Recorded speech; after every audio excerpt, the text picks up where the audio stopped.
Unexpected confrontation. A heated exchange outside the U-Haul. The sun blazed brightly over the suburban neighborhood, casting a warm glow on the driveway where an unexpected scene was unfolding. A U-Haul truck, parked right in front of a cozy house, seemed to be the center of a growing tension. The truck, typically associated with moving and new beginnings, stood as a silent witness to the drama that was now taking place.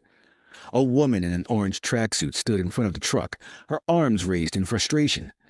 Her face was flushed with anger as she turned towards the two men standing beside her, each one seemingly unfazed by the escalating situation.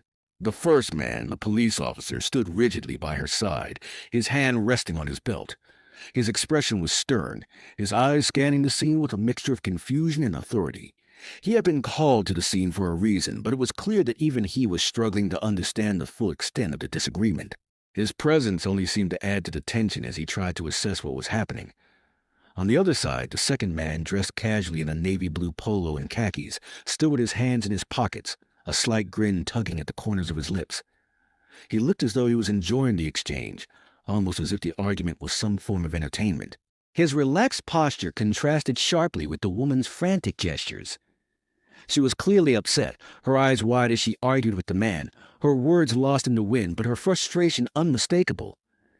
"You don't get to just take everything," she shouted, her voice rising in pitch, her body language defensive and agitated. "This is ours, and you can't just come here and act like you're in charge." The man in the polo shirt, however, remained calm, his grin never fading as he met her fiery gaze. "Relax," he said, his voice low and even. "It's not what you think." Behind them, the U-Haul truck remained a silent observer, as if it too were caught in the middle of a dispute over ownership, control, and what was rightfully theirs. The whole neighborhood seemed to be on pause, with curious onlookers peeking out from their windows, unsure of whether this was a minor disagreement or something more serious. As the woman continued her outburst, the police officer stepped forward, attempting to defuse the situation. But the tension in the air was thick, and it seemed that this seemingly small issue had spiraled into a much larger confrontation.